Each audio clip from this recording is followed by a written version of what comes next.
Welcome back to the G&P Trucking channel. I'm Trucker Jim.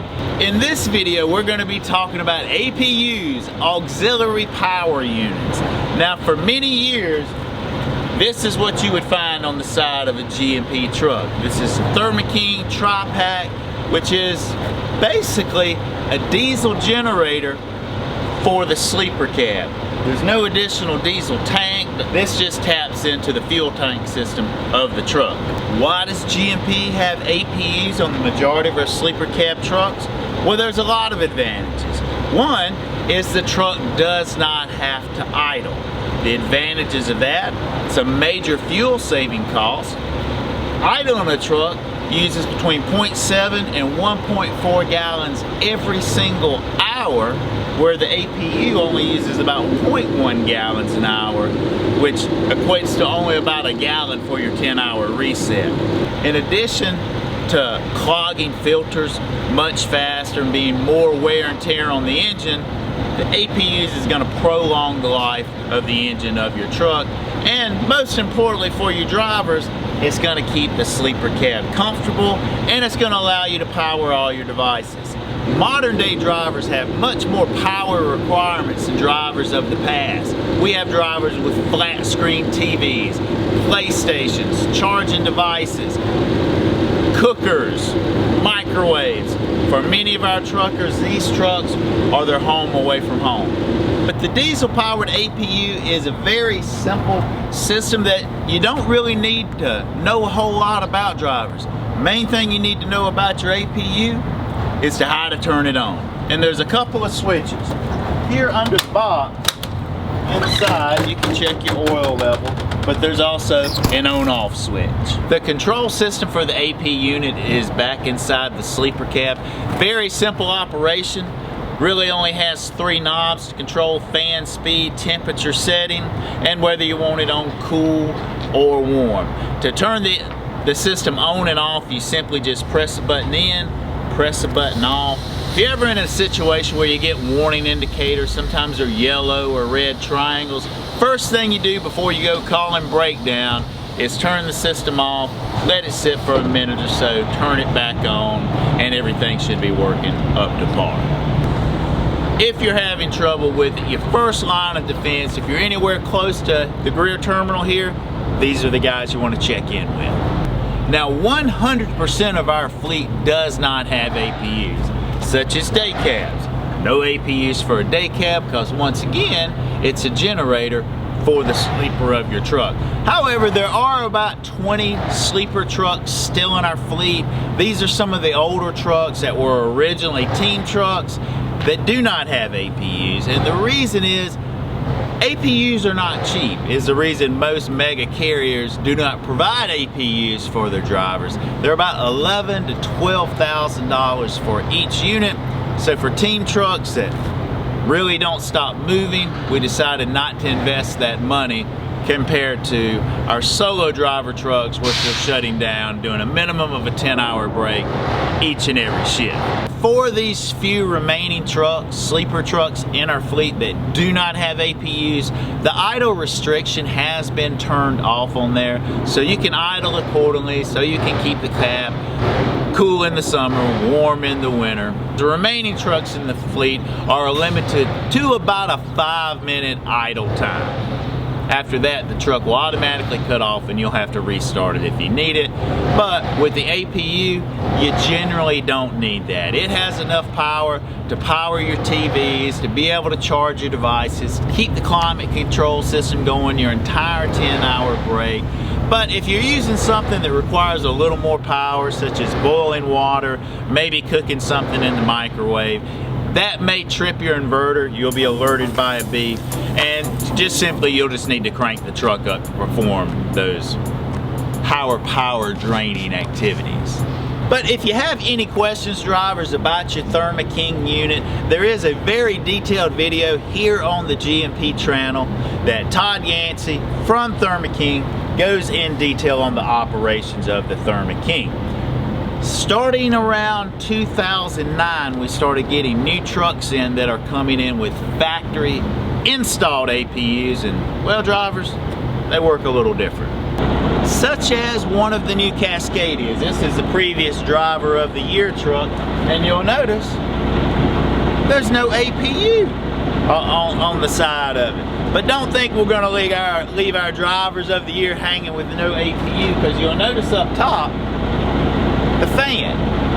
That's a dead giveaway that a truck has an APU, whether it's a diesel powered like we're used to or the new battery powered. Now, since this unit does not have a diesel powered APU, it has batteries. And there's multiple locations batteries can be depending upon the manufacturer, but in the Freightliner, they're under here. For drivers, there's really no reason for you to dig into the battery system here. Just so you know how that works, these lift up, there's a protective top covering the batteries, remove that, and that gains access to the battery systems. That will power the APU unit. For 2019, G&P has invested in a lot of new equipment, like Volvos. Now these are day cabs here, so they're not gonna have an APU, but the new ones are coming equipped with refrigerators in a day cab. It's a drawer under the passenger seat. But as far as the sleeper trucks, 2019 and beyond, all trucks are going to be coming with refrigerators, inverters, and other amenities. The Volvo sleeper cabs are very similar to design to what we showed you on the Freightliners, where there's going to be a battery pack up under the catwalk. However, Peterbilt is trying to earn the business of G&P, and we've added 15 new Peterbilts to the fleet, and they also have a factory installed APU. These are a little different. Peterbilt has a battery pack that's mounted on the driver's side compared to, well, what we're used to on the passenger side.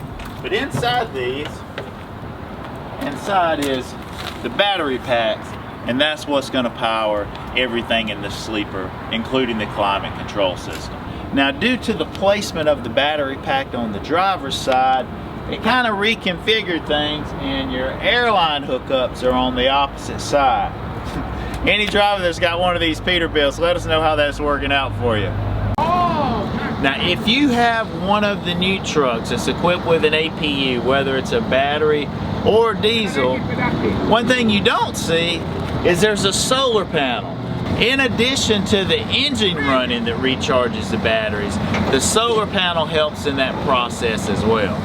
But once again, drivers, the biggest thing that you need to know about your APU is how to turn it on, and especially if you have one of the battery powered units, to have it in the auto start mode. You'll find that switch up at the dash versus back in the sleeper.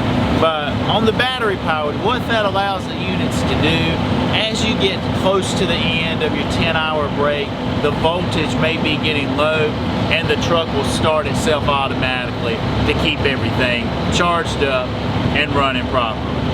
And also, if you are using items that pull a little extra power, most of these inverters are around 1500 watts, you may need to idle the truck to boil your water, to cook your microwave TV dinners. And then one last tip to get the most use out of your APU, which the biggest advantage is keeping your sleeper cool in the summer, warm in the winter, so you can relax on your 10-hour break, get good rest, and go in and give a full day's efforts the next day.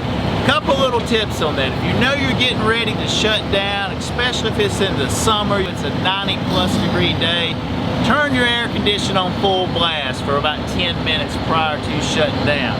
More than likely, if you're having to back in a hole, you're going to roll your windows down. Some of that's going to escape. So after you do get shut down, roll the windows up, let the truck idle for a few more minutes with it on blast, and then take advantage of the curtains that your trucks are equipped with. There's a middle row of curtains to separate the sleeper from the cab, and then also you have curtains that will close off the windshield to give you more privacy, but also it's going to hold that desired temperature in the cab and keep you a lot more comfortable for the duration of your break. If there's any questions that hasn't been covered in this video, drivers, please feel free to drop your comments below. We will be staying on top of those comments. Alright drivers, I hope that information on the APU systems here at G&P was helpful to you. Just a reminder, if you have one of the new trucks that has the battery powered APUs, if you have one of the international LTs with that, there is an auto start switch up on the dash. You'll need to press and hold that for a moment till it lights up green, then it's in the auto start mode. When it gets low in voltage, the truck will crank up automatically to get the batteries charged back up.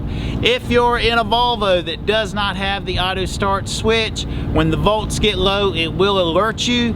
You'll need to crank the truck up manually, and at that time it will begin to charge the batteries back up and extend that idle threshold while the voltage is low. But on your diesel engines, just have that in the battery save mode and it should never let you down. But everyone, thanks a lot for watching this video, and we will see you in the next one.